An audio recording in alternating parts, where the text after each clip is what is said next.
Hi, I'm Jakey Steve, the long-haired freaky dude, and today I'm going to show you how to make the classic dessert, a beignet. In French, this is typically something made from a deep-fried chaux paste. The word is synonymous with fritter in English, and it can be made with fruit, meats, just about anything. But here in America, we just like to think of it as a powdered, sugar-covered pocket of yummy goodness, which tastes not too much unlike funnel cake. So, to make these beignets, you need 7 cups of bread flour, 3 cups of powdered sugar, 1.5 cups of warm water, a cup, or 12 ounces, of milnut or evaporated milk, 1/2 cup of sugar, regular sugar, 1/4 cup of shortening, a teaspoon and 1/4 teaspoon of salt, a pouch of active dry yeast, 2 little eggs, preferably ones with nifty little faces like that, but I guess they don't have to be happy or evil little eggs. They could be regular eggs. And then you also need a whole bunch of oil for frying your beignets in. Peanut oil is nice, vegetable oil, coconut oil, whatever you really want to use. You just might have to adjust the times and such.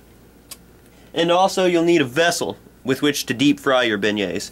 Dutch oven works, but it's not a bad idea to buy a Fry Daddy, because those are very convenient. The first thing we're going to do is mix together our 1.5 cups of warm water, 1/2 cup of sugar, and our package of dry yeast. You want to make sure that your water is relatively warm, but not too hot. A good way to test to make sure that it's the right temperature is to put your finger in there. And if you don't really feel the water, in other words it's not hot or not cold in your hand, then you know it's the right temperature. You got to remember that we are mixing this with a live organism, and if it's too hot, it will kill it. But on the other hand, if it's too cold, the organism won't be activated and do what we want it to do. And what do we want this live organism to do, you might ask? Well, we want it to eat this sugar, which is its favorite food, and it will digest it and produce lovely little fart bubbles, which make the food nice and airy. These fart bubbles are made of CO2, not methane, so don't worry, you're not eating an actual human fart. It's just a yeast fart. Once you got that all nice and mixed up, sorry if there's a few clumps, just let that set for 10 minutes, and hopefully by the end of 10 minutes there will be a few bubbles on the top of the water to know that the yeast is activated. Alright, now you need to pull out your trusty egg beater so that we can scramble the brains of these poor little eggs. Just gotta crack their heads open, split them into the bowl, and boom, done. Crack open the other little egg. This guy's got a knife. I mean, who wants that egg crawling around your house?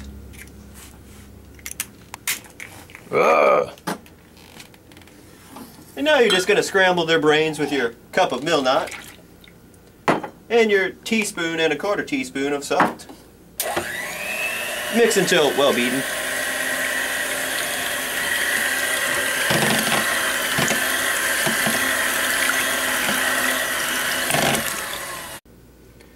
Once you see tiny little bubbles start to form in your yeast, that means that it is happily consuming the sugar and is farting it out. And that means it's ready to fart into our batter. So, we're now going to mix our egg batter in with the yeast mixture. Just got to spoon that together. Now take 3 of your 7 cups of bread flour and aggressively dump that into your mixture. You don't really need to aggressively do it, but it's funner that way. You get everything white and powdery. Then just spoon that together until everything's all mixed up, nice and well.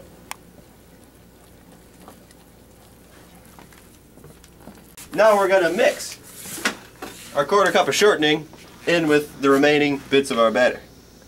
A fork would be nice to dump this in there, but I was too lazy to pull a fork out of the drawer. Just mix that together. It might be a bit harder because you know it's a sort of glops together and doesn't like to mix with other stuff.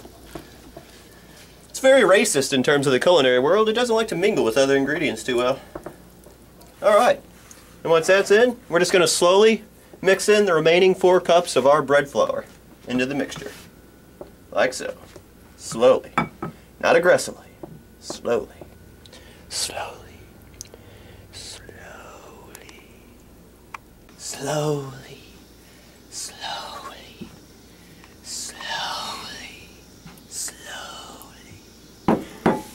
As you dump more and more of the sugar slowly into the batter, you may have to get rid of your spoon and get physical with it. Not that a spoon is physical already, but you need to start using your hands. It's just a lot easier to mix in the flour.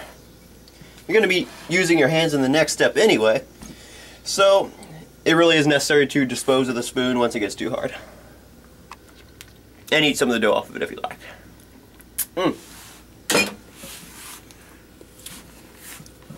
Now you're going to plop your batter, dough blob, yeast fart blob, onto a floured surface, and you're going to knead the dough until it is nice and smooth. We don't want any lumps in here. We don't want it to be chunky or hard or globby. So do the motions I'm doing here. Push with the heels of your hand and spread it, smear it, like so, and then fold it over itself, turn it a bit, push with your hands, fold, spin, push, fold, spin, push. And you want to do this for a few minutes, probably 2 or 3 minutes. Could take longer, could take less, just depends on how chunky your batter is.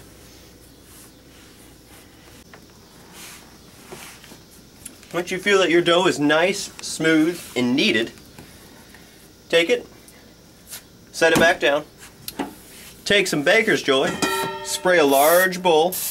A metal bowl works nice, like a wok or something used to make Chinese food in. Just spray that down, make sure the dough don't stick on there, because this is sticky stuff. They actually use it for adhesive in some places. So you just gotta coat it so it don't stick to the bowl. Plop it in there. Take a tea towel. What? Tea towel? Yeah, tea towel. We live in the hood, boy. That's a rag. Just take whatever piece of cloth that you have, whatever your culture calls it. Towel, rag, dirty underwear, I don't care.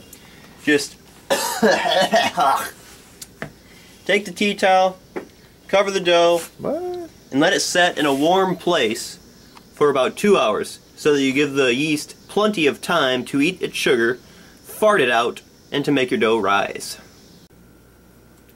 Right before your dough has fully risen and right before you are ready to cook it, you need to assemble a few stations. The first of which is your rolling out station. You need a floured surface with a rolling pin and a knife to cut your dough at the ready. Second station, you need your deep fryer or your Dutch oven filled with oil. Whee! And you need to heat that to 350 degrees. Not a single degree more, not a single degree less. Just joking, I don't care. Then the third station, some handy paper towels so that you could dry off your luscious creation once it comes out of the fryer. Station 4, a bag of powdered sugar so that you can cover your beignets with sweet, sugary goodness. The fifth station, a plate, so that you can take the beignets out of the bag and put them onto something else so that you have room to put more beignets into the bag. And finally, the sixth station, for whenever your plate runs out of food, you have to put them into your mouth. Sixth station. As you can see, our dough has nearly doubled in size thanks to the handy farts of the yeast. You poke it, it's like, it's pretty cool. You're going to pour that onto your rolling out station. You're going to throw your bowl somewhere. Dog.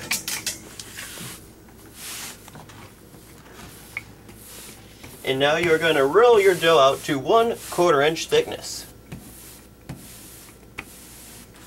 Just like making a pizza, is it not?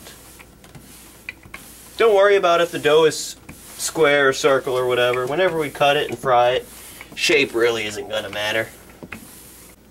The dough shouldn't be too sticky, but if you're having a little problems with it clinging to your pin, feel free to sprinkle a little flour on there. That won't hurt any at all.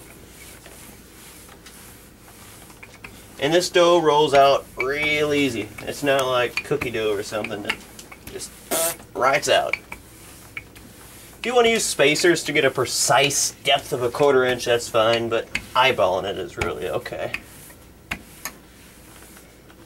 And here we are. I would say that that is ½ inch. We need to roll this out even more. Oh, that's your dough for your beignets. Now, take a device that you can cut the dough with, such as a knife, or a pizza cutter or a dough cutter, if you have one of those handy. And now you need to to cut your dough into the size of the beignets. Hi, Mojo. And this could be as small or as big as you want. This will just affect the cooking time a little bit, but some people like to do 1 inch, some people do 3 inches, 4 inches. I personally prefer 2 to 2.5 inch beignets.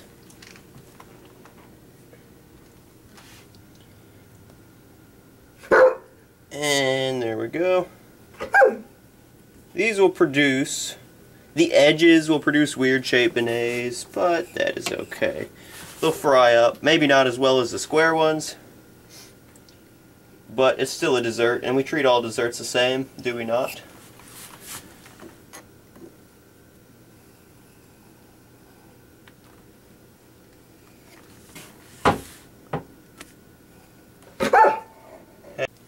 And you can also use a pizza cutter. It's nice and easy. It is designed for cutting dough, but if you just have a knife on hand, a knife is quite alright. As you can see, I'm not really concerned about shape, because you don't cook beignets really based on time. You cook them based on what they look like in the fryer. Once your oil's heated and your dough is cut, you want to put about 3 or 4 beignets in the basket based on how big they are. You don't want too many, you don't want to overcrowd them while they're cooking. Now you're going to plop those in the fryer and continuously flip them until they are golden, luscious brown. They will sink at first, and then they will float. It's like magic. And continuously flip. I cannot stress that enough. Continuously flip your beignets as they poof up into magical yumminess. Doesn't that just look like a little pockety pillow of sweet dessert? Yeah. Okay. I've been continuously flipping these beignets for about 2 to 3 minutes, and now they are golden brown, sort of the color of a donut or, I don't know, funnel cake. And now you're going to let those drain. You're going to bring those over to your third station. Dump them off onto the drying paper towels. And you're just going to dry those off for a few seconds, just a few seconds. And while they are still hot, you want to put them right into your bag of powdered sugar so that it sticks right onto it. It'll be hot to grab, so do it quickly or with gloves or something, tongs. And then just seal up your bag and shake them around. Once you have them fully coated, bring them over to Station 5. Plate them and prepare for Station 6. Now that you have successfully created Mount Beneigh in your kitchen, it's time to go from Station 5 to Station 6. Got a nice, fluffy, airy, yeast-farty Beneigh.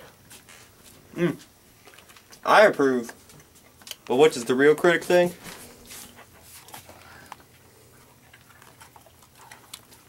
The puppy says yes.